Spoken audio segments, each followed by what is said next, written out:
You packed your pills in a neat little organizer. Responsible. The right thing to do. The TSA officer just flagged your bag, not for a water bottle, for your medication. Whether that officer waves you through or pulls you aside has nothing to do with you. It has to do with which pill bottle has your name on it, and whether the country you're landing in considers your daily prescription a controlled substance. Pack the wrong one. Land in the wrong country. You don't just lose your pills, you can lose your freedom. Let's start with the heaviest hitter. OxyContin and its generic oxycodone is a Schedule II controlled substance in the United States. That classification alone triggers extra scrutiny at any international border. But the real problem is the paperwork gap. Most people assume a US prescription covers them in Europe. It doesn't. The Schengen area, 29 European countries, requires a specific certificate for narcotic medications. The Schengen certificate for travel with narcotic drugs. Your doctor signs it. A notary stamps it. You need a separate one for every Schengen country you enter. Without it, German customs can seize the medication on the spot. France requires the certificate translated into French. The Netherlands treats undocumented possession as a criminal offense under their Opium Act. The fix: request the Schengen certificate from your prescribing physician at least 2 weeks before departure. Make copies. One in your carry-on with the medication, one in your checked bag. If your doctor has never heard of the form, the blank template is downloadable from the Dutch Ministry of Health website and accepted throughout the EU. Hold up, because the next one is even worse, and it's a medication millions of Americans take every single day. Adderall is legal in the United States with a prescription. In Japan, it's a banned substance. Full stop. Japan's Stimulant Drug Control Act classifies all amphetamine-based medications as illegal drugs, not restricted, illegal. Possession carries up to 10 years imprisonment. A US prescription offers zero protection. It doesn't matter if you're only transiting through Narita and never leave the airport. South Korea prohibits amphetamine-based medications outright. Singapore requires advance approval from their Health Sciences Authority, and approval isn't guaranteed. Thailand limits imports to a 30-day supply with a pre-approved FDA permit. The UAE classifies Adderall alongside narcotics. Even parts of Europe are tricky. The European Medicines Agency never approved Adderall. Some EU countries allow it with a Schengen certificate. Others won't allow it at all.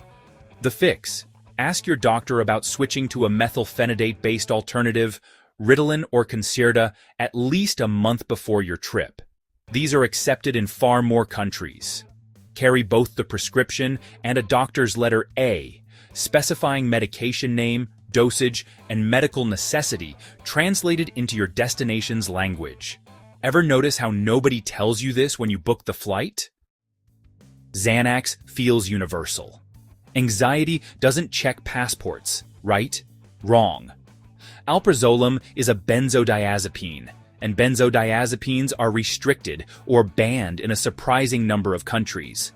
The UAE and several Middle Eastern nations classify it as a controlled narcotic. Travelers have been detained at Dubai International for carrying Xanax without prior government authorization. Singapore requires advance approval. China places benzodiazepines in the same legal category as heroin and cocaine. Import permits exist, but are extremely hard for a private traveler to obtain. Even Canada, generally lenient, limits travelers to a 30-day supply of any controlled substance for the entire trip. The fix? Get a doctor's letter listing the generic name, alprazolam, your diagnosis, and the prescribed dosage. For countries requiring advance approval, start the application at least 4 weeks before departure. The INCB website lists every country's requirements. Picture this.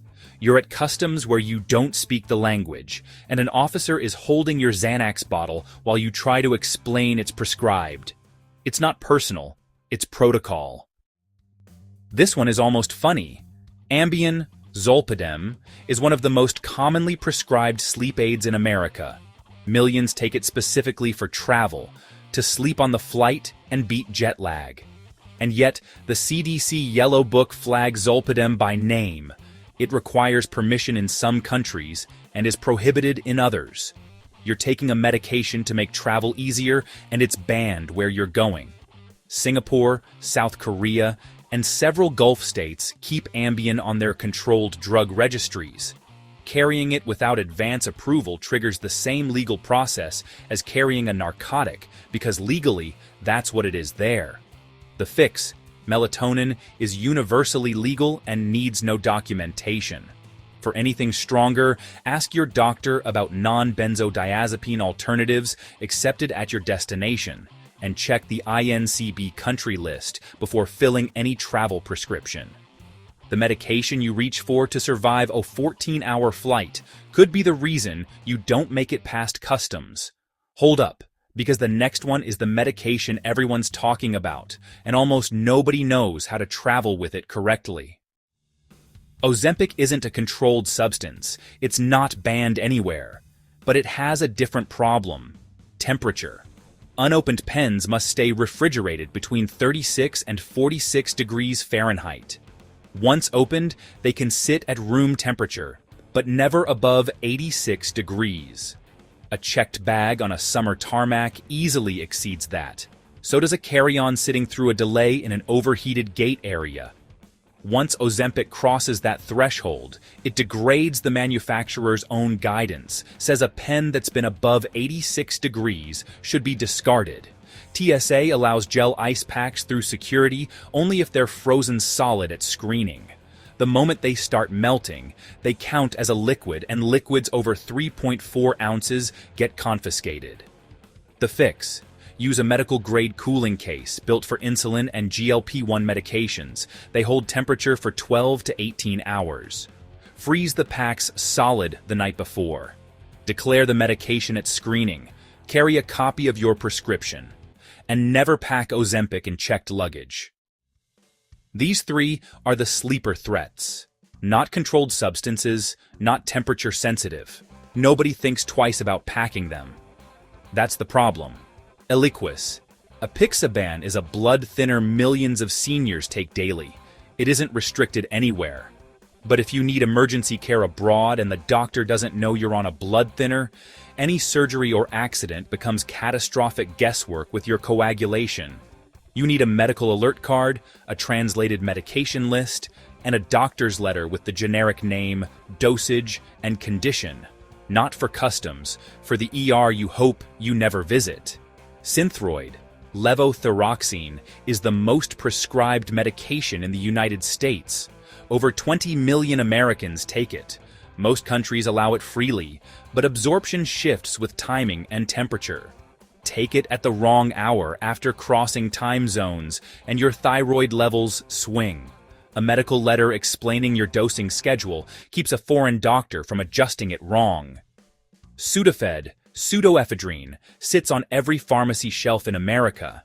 It is completely illegal in Japan. It is completely illegal in Mexico. Japan's embassy explicitly warns that pseudoephedrine is banned regardless of prescription status. Customs officers in Tokyo have heard every version of that explanation, and the answer never changes. The fix for all three: build a single-page medication passport.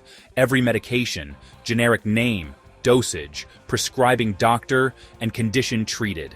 Have your physician sign it, translate it for international travel, and carry it with your passport. 15 minutes, and it solves all three before they start. Here's what you actually need. No fluff. Write this down. 1. A doctor's travel letter on official letterhead, signed and dated within 6 months of travel. 2. Original prescription bottles. TSA doesn't require them. International Customs does. 3. A Schengen certificate for any narcotic or psychotropic medication entering the 29 Schengen countries. 4. INCB import permits for countries requiring advance authorization: Japan, Singapore, the UAE, China, South Korea. 5. A medication passport. Keep it in your carry-on, never your checked bag. You carry a boarding pass. You carry an ID. This document belongs in the same pocket, because the officer isn't going to give you time to explain. Checked bags get lost. They get delayed. Sometimes they don't even make it onto your flight. Now imagine your blood pressure pills, or insulin, sitting in that missing suitcase. Disaster. Always keep medication in your carry-on. It stays with you. It's accessible mid-flight, and it can't vanish into some airport black hole. Rule number 1, if you need it, it never leaves your side. In the US, TSA doesn't care. You can use a weekly pill organizer, but here's the catch. Mystery pills can slow you down. Original pharmacy bottles, they're faster, easier, and leave no questions. Flying internationally, no debate. Organizers are a red flag. Customs want labels, your name, and doctor info. So, inside the US, organizers are fine. Abroad, bottles only. Period. Forget the 3.4-ounce rule. In 2025, medical liquids are exempt. Cough syrup, insulin, prescription creams, gel packs, all allowed. The secret? Separate and declare.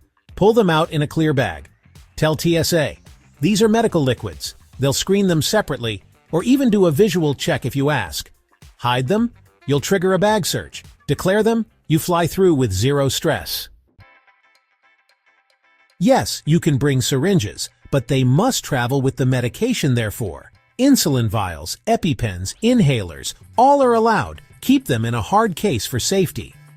Wearing a pump or CGM? Just tell the TSA officer. You don't have to remove it. And here's a hidden gem. The TSA Cares program. Call 72 hours before your flight, and they'll assign help to guide you through security. Loose pills in a Ziploc? Technically allowed, but risky. If they look suspicious, TSA might pull you aside. Best move? Keep pills in original bottles. Pharmacy label equals instant proof they're legit.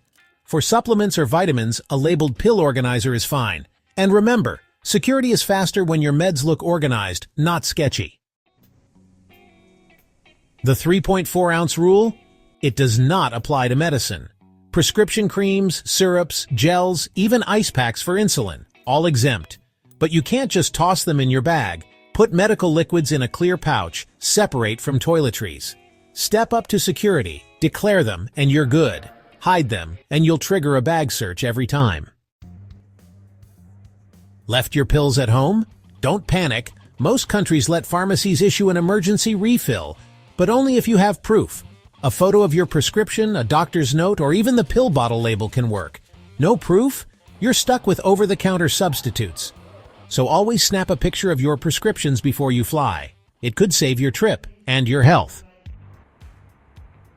Long flight? Tempted to pop a sleep pill with that glass of wine? Bad idea. Alcohol can amplify side effects, making you groggy, dizzy, or even dangerously drowsy. Some medications also clash with melatonin or herbal remedies. The result? Confusion, nausea, or worse. Always check before mixing, because the wrong combo mid-air isn't just uncomfortable, it's risky. Crossing time zones throws off more than just your sleep. It can mess with your medication schedule too. Many travelers skip doses, thinking they'll catch up later. That's a mistake. Missing critical meds, like for blood pressure or diabetes, can cause serious problems mid-flight. The fix? Talk to your doctor before you travel and adjust your schedule safely, because airports are stressful enough without a health scare added in. That free drink on the plane might feel tempting, but mix it with certain meds, and you're asking for trouble. Alcohol can amplify side effects like drowsiness, dizziness, or even nausea. On a flight, that's the last thing you want. Some meds and alcohol can even strain your liver or heart. So before you toast with that tiny wine bottle, double check. Sometimes the smartest choice is just sticking with water at 35,000 feet. Think you can just grab your meds at the airport? Bad idea. Airport pharmacies are limited, overpriced, and often don't stock what you actually need. Even simple prescriptions may be unavailable. And if you're abroad, the brand names may be completely different. That quick stop could leave you boarding without your medication. Always pack what you need from home, in the original bottle. so there are no surprises at the gate. Traveling with medication doesn't have to be stressful, but forgetting the rules or leaving things to chance can turn your trip into a nightmare. Keep your pills in original bottles. Pack them in your carry-on, never your checked bag, and always carry a doctor's note if you need larger quantities. Do this and you'll breeze through airports without worry, because the last thing you want is your medicine turning into a security